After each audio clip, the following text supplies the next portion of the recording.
Hey everybody, welcome to another action-packed, exciting episode of Scotty's Record Shop. On this particular episode, we're going to take a look at a band called The Band. And I was kind of inspired to do this because last week we did a Bob Dylan ranking of the 70s stuff. And, well, the band is really, really closely linked to Dylan. Of course, the band started out as the Hawks, working with Ronnie Hawkins. Probably history you guys know, but if you don't, then well, here you go. In '66, they linked up with Dylan to tour with him on his 1966 tour, which was monumental. How's that for a word? You have half the audience loved it because they just were really digging what Dylan was doing, the electrified Dylan, and the other half of the audience was enraged because their folk messiah had the gall to pick up electric instruments and desecrate their precious folk music. But anyway, so after that, the Dylan and the band reconnected in upstate New York and did the Basement Tapes, which would be later released, which actually I included in the 70s Bob Dylan, but I'm also, I think I mentioned this in the last video, that it was going to actually show up in a couple different videos, and it's going to show up here, because it's technically a band album too. They did some live stuff. They did a studio album with Dylan in '74, and they did a live album with Dylan. But we're not doing live albums here. We're doing just the studio albums. So we're going to take a look at the studio discography of the band. Also, a lot of people, when they do a discography or ranking of the band, they don't include the last three albums because Robbie Robinson had left the band, and even though he was not a vocalist in the band, he was a primary writer, and some people are like, it really wasn't the band after Robbie Robinson left. I saw them in 85. I saw them in 85. They opened up for Crosby, Stills, and Nash. And I'll tell you, it was a great show. They were a great band. They were the band. I mean, they did all the songs that we knew. All the primary voices who sang were still there and were in good voice, and it was a great, great show. Other than the fact that there was a torrential rainstorm, and the sound system kept. I would hate to have been on that stage because the sound system just kept going in and out because it was. I mean, when I say torrential rain, I mean torrential rain. But anyway, I am going to include those three albums because I think they're not that bad, and you should know about them. Alrighty, so let's get into it. We have, how many albums here? We have 1, 2, 3, 4, 5, 6, 7, 8, 9, 10, 11, including the Basement Tapes. Okay, we have 11 here. So let's get right into it, shall we? This one is considered pretty much last on everybody's list. I've watched a few people who did ranking videos because I'm just kind of curious to see what other people were thinking of this band as well. I always do that before I do a ranking video. Not that it influences necessarily my thoughts. It's kind of interesting to see what you guys think. Am I weird? Am I and my list is kind of, there's not going to be any hot takes or anything really. I can't see me doing anything here that's going to go, what, are you kidding me? So anyway, before we get into that though, there's something I want to take and let you know about. The band, I said, was great live. A couple of live albums that you really should consider. Rock of Ages, which came out, in 72, I think? This is a great album. This is a really, really good album. The other one, which everybody knows about, and if you don't, you really should, and that's The Last Waltz. This is a 2 CD set. It was a triple album. But I believe, I'm quite certain, and someday I'm going to get it, I think there's a 4 CD set of this with the entire show. Really, really, really just an amazing show. We might talk a little more about that later. And of course, if you want the visual of it, you can get this. I'm sure there are probably other DVDs, but this is a DVD I have of it. It's freaking great show. All kinds of special guests on it. So, you can see on the back there, just everybody was on there, including Neil Diamond. What the heck was Neil Diamond doing at the last waltz? I mean, these are cool people here. We're talking Dylan. We're talking Joni Mitchell. What was Neil Diamond? The actual truth of the matter was Robbie Robinson had produced an album by Neil Diamond recently, and they were really, really good friends. And whether you choose to accept it or not, even though he was kind of middle of the road and easy listening for the most part, Neil Diamond was kind of cool. He wrote some pretty decent stuff. So anyway, enough of that rant. Let's get into it finally, shall we? 1977, Islands. Like I said, this one, everybody's kind of like, okay, this is at the bottom. And there's a reason for that. When this came out, the band had already decided they're not going to tour anymore. And they had already decided they were going to make, The Last Waltz. Problem is at this point they were on Capitol Records. That's where they were for their entire career. And they did not want to put it out on Capitol. They wanted to put The Final Waltz out on Warner Brothers because Warner Brothers had a huge picture distribution system, and it made sense. So they owed Capitol one more record, and they're like, okay, here, we're just going to throw this together, and boom, Islands. And it's thrown together. I mean, it's not horrible. It's serviceable. It's listenable, but it's not that great. I don't go back to this very often, to be honest with you, because it does sound like it was just thrown together, and it was kind of a shame because the talent that was in this band, it's a shame they couldn't have put out something better than this. Anyway, 1977, number 11, Islands.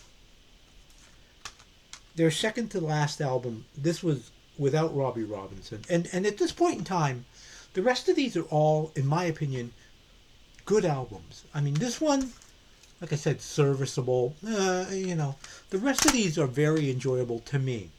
Now, this was 1996, I believe. 1996. High on the Hog. This is a good album. At this point in time, members had already started dying off, or in one case, killing himself, unfortunately. But it's still not a bad. It's a listenable album. It's a very listenable album by the band, and quite enjoyable. It's not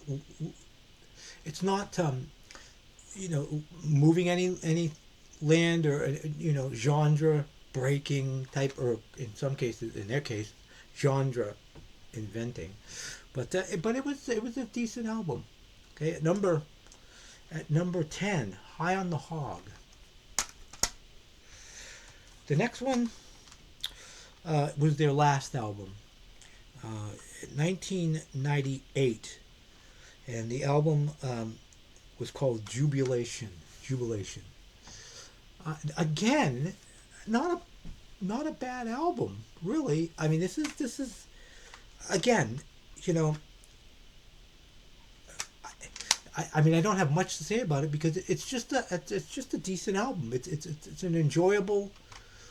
The problem with these albums, the last three albums, is for those of us who like the band, know what they did in the past, and yes, Robbie Robinson was definitely missing on these last three albums. His writing, and that was a shame.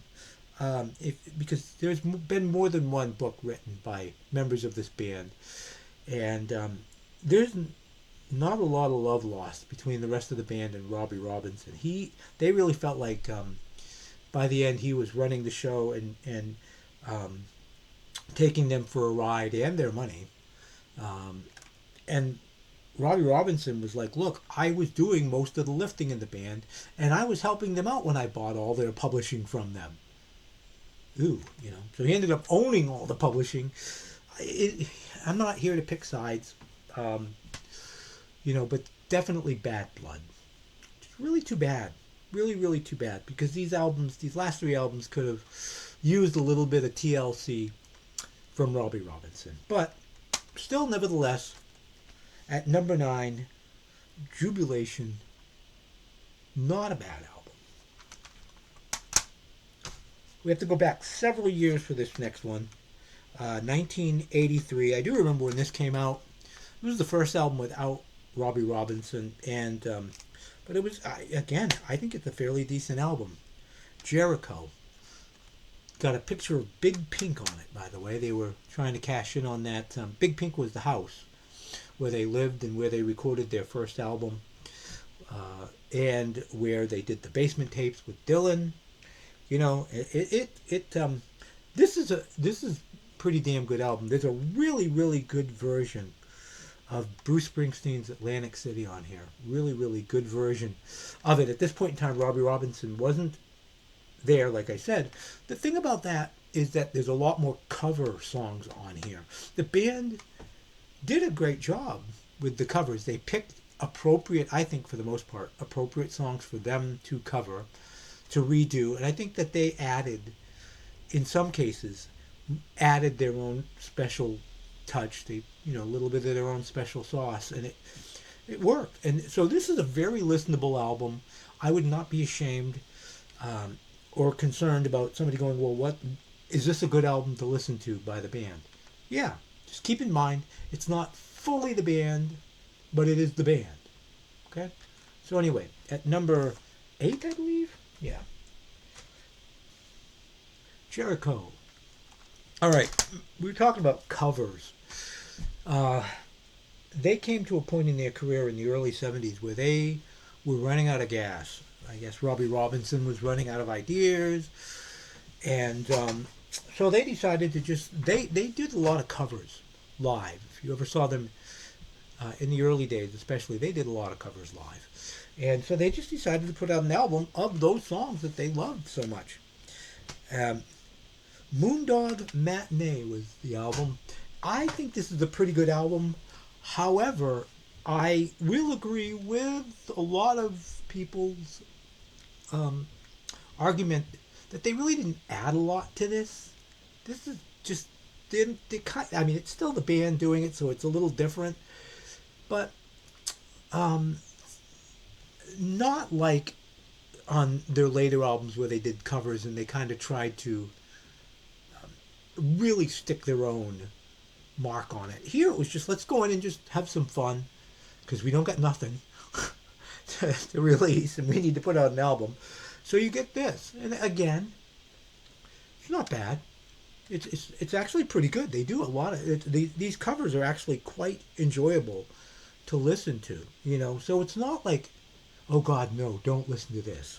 If you're comparing this to their first couple of albums, yeah, okay, yeah, but still a really good album. 1973, and Moondog Matinee. Let's see here. Okay, 6. Here Comes the Basement Tapes. We've already talked a lot about this last week when we were doing the Dylan 70s thing. This was recorded in 1967, and it was recorded at Big Pink. Dylan wrote a lot of these songs. However, like I said last week, this is kind of a weird album because unlike the Basement Tapes, like Complete or whatever, where the Dylan camp just put out the straight Basement Tapes, the band, Robbie Robinson went in 75, and the band went in and recorded new songs. And they tried to make it sound kind of basement-y, garagey, so it does mesh in, but there are songs on here that had nothing to do with Dylan. Dylan wasn't there. He didn't have anything to do with it, and it was actually recorded like 8 years later. So, but it's still a pretty good listen, an interesting rough. Of course, with this one compared to, like, if you're going to get the Basement Tapes, I keep bringing this up, the bootleg series, it's a lot rougher on there because those are just the actual tapes and that were recorded. This is a little touched up. It's a little refined. It's still good though. A double album came out in 75, and like I said, I had to include this because really there are just straight band songs on here that had nothing to do with Dylan. So, and the band is on all of the tracks here. They are either backing Dylan up or it's just straight band. So anyway, at number 6, The Basement Tape. Number 5, some people think they were kind of going downhill. I think they were too. Although this is a good album. It's a good album, but the quality control is kind of going down a little bit. Which, like I said, still a good album. I mean, because they were coming from such heights, in my opinion, from the first 2 or 3 albums, that this was a letdown for some people. Talking about Cohorts. 1971, I believe this came out. Yeah, 1971. By the way, these some of these, I don't think this one is. This one is one of them. I don't have all of the remasters, but the remasters, those are basically the ones, unless you're getting them used. But if you get them on Amazon or something now, get the remasters because there's bonus tracks. And also the remastering sounds wonderful on these. It just so happens I bought what I could when I could at the time, and when I found something used, I bought it because I just wanted the album. But eventually I'll probably replace all of those with these remasters. But Cohort, a good album, but it's still number 5 for me, for the band. 1971. Okay? Okay. This next one was a huge surprise because you had Cohorts, then you get Moondog Matinee, and the band are obviously slipping away. They really are. I mean, conflicts within the band, substance abuse issues. Surely the next album is going to be a turn, right? It's got to be, because this, and then it went down a little bit with this. What are you going to do? What you do is this, and flip everybody out. Northern Light, Southern Cross is a great friggin' album. A great band album. Ophelia, which, if you don't know who the band is, you're not going to know any of these songs. But Ophelia, great song. Acadian Driftwood, great song. And probably, more than likely, pretty sure, maybe, my favorite band song, Makes No Difference. When I went back to listen to these albums again, because I try to do that before I do these rankings, because some of these albums I haven't heard, in some cases, years. Because there are certain albums that I just, Islands I hadn't listened to in years and years and years, and it was like, well, I've got to listen to it again because I just need to really give it a fair shake. Maybe most of the band albums, other than the first 2, honestly, the first 2 albums I had not listened to in a while.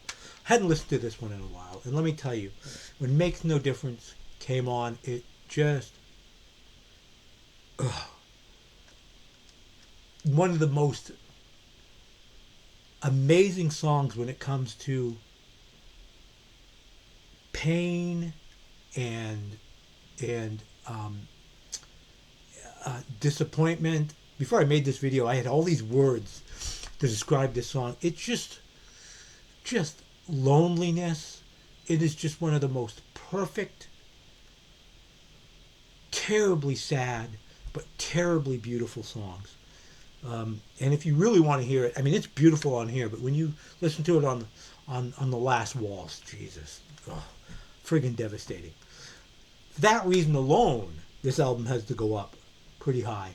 But this is a great album by them, and it was a total surprise in 1975 because, like I said, people were like, they weren't writing the band off, but it was obvious they were on a downward trajectory. And boy, Northern Light, Southern Cross, there's a reason that it's my 4th favorite band album, because it's a great album. Okay. Top 3, kiddies. I think most people, this is their, sometimes people would put this in their top 3. I could have. but there had to be room. Actually, number 3 and number 4 could switch, just like number 1 and 2. I'll tell you about 1 and 2. Oh, God. They'll probably switch before I end up finishing the video. Number 3, Stage Fright. Their third album. Great album. This was a weird, this is for me personally, a weird choice in producers. 1970? Was this 70? Yes, 1970 for this one. They got Todd Rundgren. And in my head, just me, Todd Rundgren should not have produced a great album by the band. No disrespect for Todd Rundgren, because he's a great producer, an amazing musician. I mean, in the list of people, and the more I thought about it after was, especially more recently, it's like, think about all the people the diversity of artists that Rundgren had worked with. I mean, he worked with Grand Funk Railroad, right? Did some amazing work with them. He worked with Badfinger, straight up, killer album. Favorite Badfinger album for me. He worked with Hall & Oates on one of their earlier albums. Now, that venture didn't go so well. Maybe someday we'll do a Hall & Oates ranking. That one didn't go as well. But, and this is something I didn't know until like about 2 or 3 years ago, he produced Meatloaf's Bat Out of Hell, which was like, huh? Because that's another one where it's like, I listened to that and I do not think Todd Rundgren, believe me. But he did an amazing job on that. So what the hell? Why not do the band, right? And he did an amazing job with this album. Stage Fright is another one of those. If I have a top 5 list, top 5 favorite songs by the band, obviously Make No Difference would be in there. Really close to the top. Stage Fright would be too. I love that song. Great song. And it's a great album too. 1970. And this is another one of those reissues with, not sure if you can even see that, but you can pause it. Lots of bonus tracks. Really, really good stuff. Anyway, at number 3 from 1970, my third favorite album by the band, Stage Fright. Okay, number 2 and number 1. Flip Flop, Flip Flop. And I mean literally as I'm making this video, they're flip-flopping. They are flip-flopping. I could only just like do this, like shuffle them, and like I would be okay with it the way it turns out, because I have a hard time with these 2 albums. These 2 albums are masterpieces to me. But I'm gonna go with this. Number 2, for not only today, but for this second, because it might change. If I keep talking, it might change. So we're just gonna do it. We're gonna get it over with. Number 2 for 1969, the band. Their second album. They took the formula from the first album and they just refined it and did the same damn thing. We'll talk about what that same damn thing is when we get to number 1. This is just, if you're going to get into the band, this is one of the albums that you have to get into. Especially these first 2. You want to know about the band, pick up their first 2 albums. Again, this is one of those remasters, bunch of bonus tracks, really great sounding masters. Just so you guys know what the CDs look like as well. That's what the CDs inside of all the all the remasters look like. Wonderful stuff. Absolutely wonderful stuff. Just drop dead classic. Most of these songs ended up in their set forever. Throughout, I mean, when I saw them, they like played over half this album. It was freaking fantastic. So, second favorite album for this video, for this moment in time by the band, is their second album, simply entitled The Band. Alright, number 1. I wish this was a remaster. I found this used, and it's like, I got to get the remaster of this, because this only has the original track listing on here. We're talking about music from Big Pink. 1968. This album changed. This was a genre. Sounds like a girl's name. Genre. It was a genre creating album. There was nothing like music from Big Pink ever before this. What they did was this is really the beginning of Americana music, where you have rock, jazz, soul, even though like Dixieland and stuff like that is kind of falls under the jazz moniker, folk, all of these types of music put together. Now, not like in like one folk song and one soul song.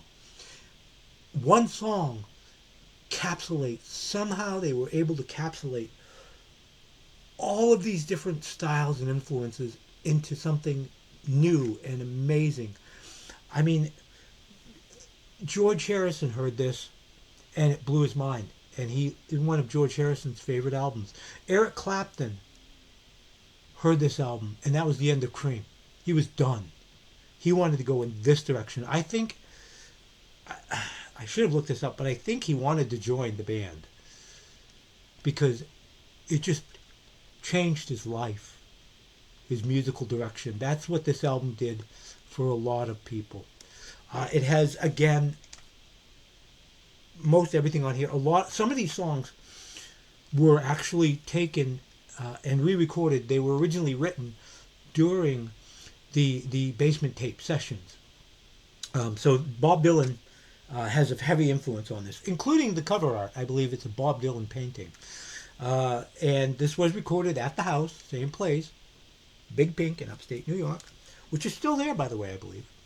I think it's a, what do you call it there when you can rent the house, right? For a weekend, you can rent it now, I believe. I'm sure you're going to pay a hell of a lot for it, but you can rent the house and spend a weekend in the place where Dylan and Dead reinvented or invented a new form of music.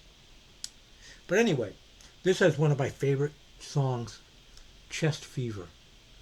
The organ at the beginning of that song kind of has that Hammond organ, distorted Hammond organ. Sounds like something Deep Purple would do. And then in the middle of it, you kind of get into this New Orleans kind of drunk kind of middle part. And the rest of the song is just this kind of soulful rock and roll. That's what I'm talking about. All these genres just kind of crashing into each other. Freaking great album. If you've never heard of the band and you're in the mood for something different, might I suggest these two to start off with? All right, kids. There it is. There's my ranking of the band. By the way, for one of my viewers, I almost said my listeners. I'm not doing my radio show right now. I'm doing a video. But for one of my viewers, see, I'm not just a prog guy. He's like, you're a prog guy. I mentioned that a couple of videos ago. I'm not just a prog guy. I like all kinds of music. Next video, we're going to go, I don't usually set up, and I'm not going to tell you who the group is, but for the next video, hopefully next Saturday, this is my one day when I have to do these things now. It's a group that I've only seen one person do a ranking of, and that was Pete Pardo. If you don't know about Tranquility, go check Pete out. He's been having a rough time lately. A lot of stuff going on in that poor guy's life. He's got a freaking fantastic channel. He many years ago he ranked the band that I'm going to be ranking, 70s rock band that if you were around in the 70s, you had at least one or two of their albums. We're gonna look at their albums next week. Okay? Please like, please subscribe, please share with other people. Let them know about the channel. I'm getting a lot more. Well, I don't want to say a lot more views, but I'm getting some okay views. 50 to 100 people. I'm not a big channel. I'm happy with that. I mean, if I get more, that's great. Not having too many new subscribers, but I'm doing this for fun. I sure as hell am not doing it for financial gain. That's for sure, because it ain't happening. I mean, if you want to help make it happen, that would be really great. But whatever. So like, subscribe, share, comment down there. I sometimes it takes me 2-3 weeks to get to you guys. I try really hard, but I do try to comment and at least give you guys a thumbs up, at least on your comments. All right, kids. Until next time, peace and love.